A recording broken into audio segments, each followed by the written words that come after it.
La comarca de la Safor conserva nombrosos vestigis de la presència de l'islam.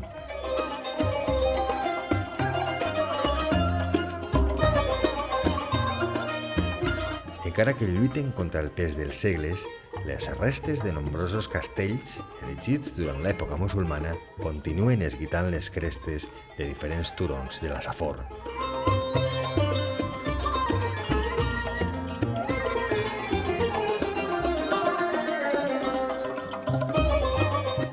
Les seues pedres van assistir a multitud d'històries de guerra i dominació.